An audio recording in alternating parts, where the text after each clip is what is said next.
iRacing, you wanted the best, you got them four abreast. Often imitated, never duplicated. The greatest show on dirt, the world of Outlaws. We are off and running for the feature event here at Knoxville Raceway. So through 1 and 2 for the first time, Tim Ryan with a huge lead. The fight for second is on though. Chris Brenner and Matthew McKinney. A little bit of contact between the two of them, and Matt McKinney is going to slide in that second spot. They're 3 wide for third. I think it's Roxbury Dance as well as Heileman all involved with that fight. You also have the 5 machine still trying to get in there. A little bit of contact with the 42 up top between Heileman and Roxbury, the 421, excuse me. These guys are getting really aggressive, and the 98 loves what he sees, and he's sprinting away early. Yeah, we had another couple of runs of 3 wide in the middle of the pack there. It was 3 wide, 2 wide, 3 wide, 2 wide. As somebody's in the wall. The yellow flag is up as somebody has taken a roll around. Matthew McKinney was the unfortunate one there, and he did that all on his own. Yeah, and that's what we were talking about, where he just got stuck in that stuff. You start running as high to the high side as you can. Matthew McKinney's day is going to be done. Yeah, and that's really, really unfortunate to do something like that, to have a mistake like that in a big race here, running second place at Knoxville, just to do it all by yourself like that. I don't know if there's a more embarrassing way to go out of one of these races. Well, I can tell you, I don't know about the World Championship Series, but I can tell you from personal experience, it's really embarrassing when you're starting in second position and you put yourself on the outside wall at the start of Williams Grove. I think I did that 3 races in a row. You do that in the 305s. Well, it's no, not in the 305s, but I get all stressed out, and then I put the car in the wall because I get all stressed out. But I will say, normally that's in the opening lap. This was, 4 laps in, which we did seem to have good racing, Randy. These guys were giving each other a respectable racing room. Hopefully we can see that continue. Yeah, there was some adequate room being given. People were getting aggressive, though, in the mid-pack. So out in front, things are relatively clean. And, yeah, you are right. It is just sort of going to be interesting to see how these guys pick up the aggression and what the decision-making process is going to be, especially once these lights go out and we go back to green. I think I can say there's a pretty big thing to race for here tonight. I want to put on a good show. Lights are out on the pace truck, unmarked as always, with our lovely pace truck driver guy as he's ready to pull it into pit lane one more time. Hopefully the final time today, as we are going to be taking the green on lap 6, starting lap 7 of this 30-lap feature. Tim Ryan was able to get a pretty good run over Chris Brenner. Will he do it now? But he also has Cameron Dance, the Kiwi, the New Zealand driver, right behind. So will the Australian New Zealand Club members able to take their way through? As it's ERT versus TTL as Chris Brenner pops the wheels. That stacks everybody up going into 1. It's moving towards 1 and 2. Little bit of stack up for second on back. The 98 pretty much clear. Been dominating the way he has been all night. The 5 machine of David Heileman is still fighting with that 421 car of Brayton Roxbury. One thing to watch, that Alex Bergeron had some issues on that previous start. We got cars around on the front straightaway. I think Alex has picked up a couple spots late. But Sheridan, big issues on the front straightaway, but we stay green. Yeah, and he basically, from what I can see, lost it all on his own. He started getting up. Oh, no, what had happened was that Adam Elby had gotten stacked up behind Robert Kerstetter, sent across the track, and it was some massive effort from Michael Sheridan to keep his car straight and on the narrows. So Michael Sheridan getting bumped back to 19th position as it's Tim Ryan, your leader with Chris Brenner. Then you've got maybe 10, 15 car lengths between him and David Heileman in third, and then you get to the rough and tumble the rest of the field. From 4th on back, Randy, it is basically just a blob of sprint cars. Yeah, it really is. The first couple cars are really kind of spread out, but after that, it's just pretty much cars. These guys work off towards 1 and 2. The 07 of Howard Weaver, currently having his worst run of the season in 8th. That shows you the kind of season he's been having. Currently chasing down the number 9 machine of Phil Diaz, who I think might be on one of the best runs that he's had all season. 07 going to try to slot it up top. It gets a little bit loose, and he's going to drop the spot. I think that's Anthony Lepresto, who's going to try to sling it up around the top side. Lepresto's going to get the momentum down the back straight, and he's going to take away that spot, move Lepresto up to 8th. Yeah, so that over-under not working out so well as Britton Roxbury and Philip Diaz are running side by side as David Heileman, the number 5 machine, he basically stuck a rut, and that dropped him from 3rd position down back into 4th position, allowing Cameron Dance to get up into 3rd. You can see a couple of these cars, especially Heilman, his front wheels are popping up over that pit lane berm, if you want to call it that, off of the racing line through the inside of 3 and 4. As somebody's in the outside wall, it's Dan Smulders. That's going to throw the yellow flag out, the number 211 machine. And he did that all on his own as they try to throw the car into 1 and 2, Randy. Sometimes the rear tire does not bite, and he got cleaned up by Chase Cabre. I think he just turned in a little bit too late, but yeah, it's the second time we've seen that now in the same corner. Guys get in and really just kind of try to sling it to the right, and you're right, he got a big contact that sent him pretty much up and over, but we're going to get another field reset, and it's going to be interesting to see what happens. I think if Chris Brenner can get a good restart, he's going to have something for Tim Ryan, because he was not letting Tim get away. He's keeping that gap on us at about 2 to 3 tenths of a second, was trading laps back and forth with that number 98 car. So if that 70 machine can get the jump he needs, it might be like what we saw at Limaland when Alex pulled the win over Nick Cooper in the late models. He's probably going to have to time it just right. Maybe get a little bit aggressive with it and jump a little early in order to get it. But if he can get the run up top and towards 1 and 2, I think that 70 car has the speed to get around Tim Ryan. And I don't know if Tim has the pace to get back by.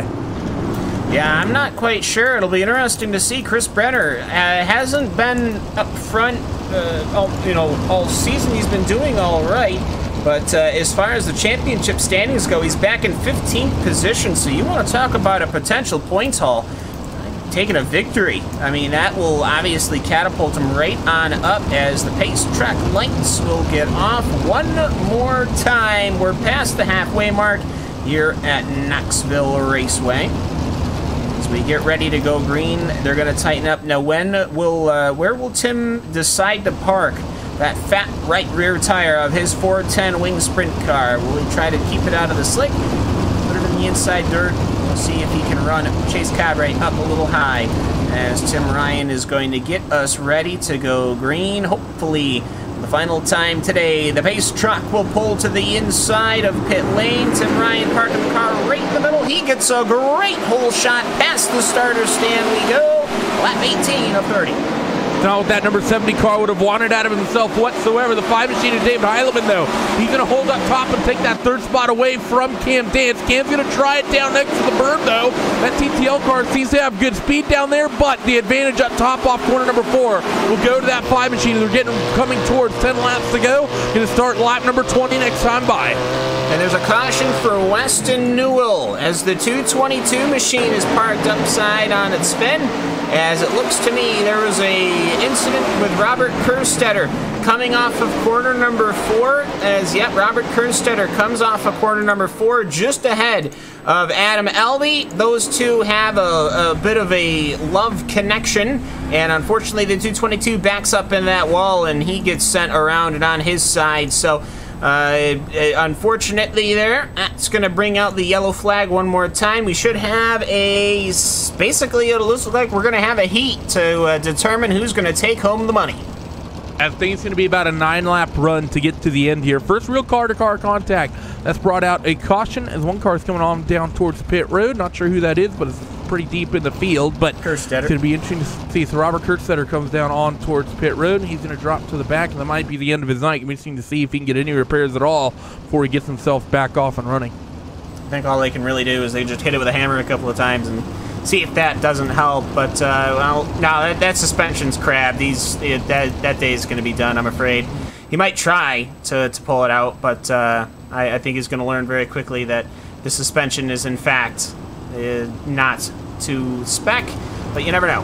You could be able to get the thing wheeled around. Meanwhile, it's going to be Tim Ryan versus Chris Brenner. And I will say, for David Heilman, he is now stuck on that inside line. He doesn't seem happy about that. Cameron Dance might be the big profiteer off of this one, starting outside row number 2.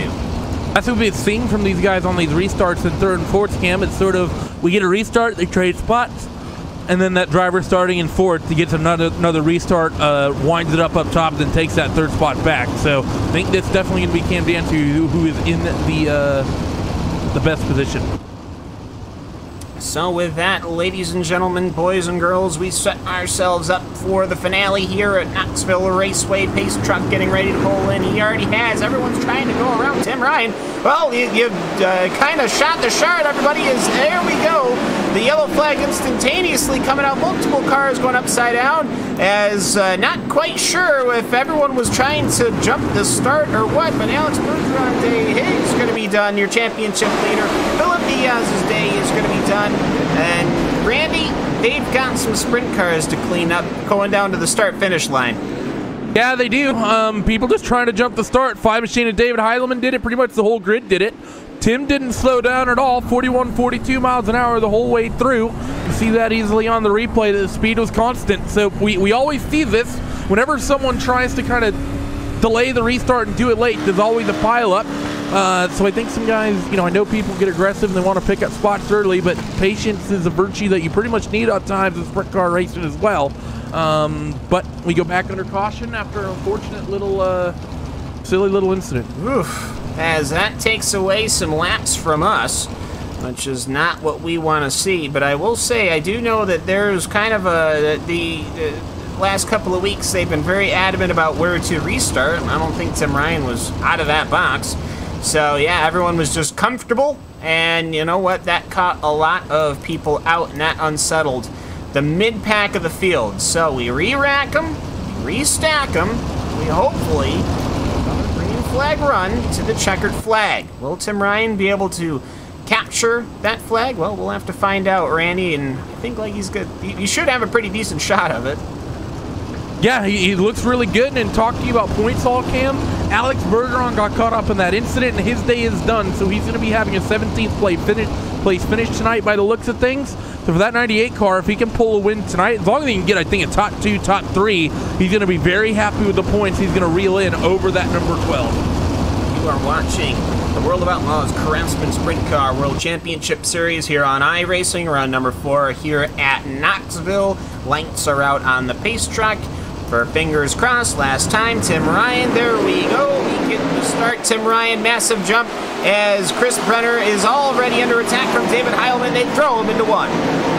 Heileman, who thought maybe he wouldn't like the bottom groove, but he seemed to like it as he was fighting for that second spot. Going to be able to slide up into the third. The 6 and the 52 machine come pretty close. That's James Eden and Cam Dance duking it out for a couple spots as they head down the front straightaway and back towards 1 and 2 with the last few laps of this race getting logged in the books. The 70 of Chris Brenner is tight to that 98 of Tim Ryan. Can he get close enough to make a move? He's going to try something in the middle at 3 and 4. But he smartly backed out of that one. He knew that wasn't going to fly. Is that inside line coming into play? I think if we didn't have these cautions, the inside line would be a little bit more viable, but unfortunately with all those caution laps around the track has not been worn in enough, as Tim Ryan seems comfortable there on the outside line, and Chris Brenner is trying everything he can. They will pick up the white flag lap here at Knoxville Raceway Sprint Car Capital of the World half mile, as the number 98 has a 2-car gap over Chris Brenner. Chris Brenner has maybe a 10-car gap over third position David Heileman, and here comes Chris Brenner. He's not going to have a chance at all. Tim Ryan has been able to put on a staunch defense. He will take the victory. He gets the cash. Chris Brenner coming home in second. Dave Heileman coming home in third. Then it goes to Dan Seeds, Lepresto Weaver.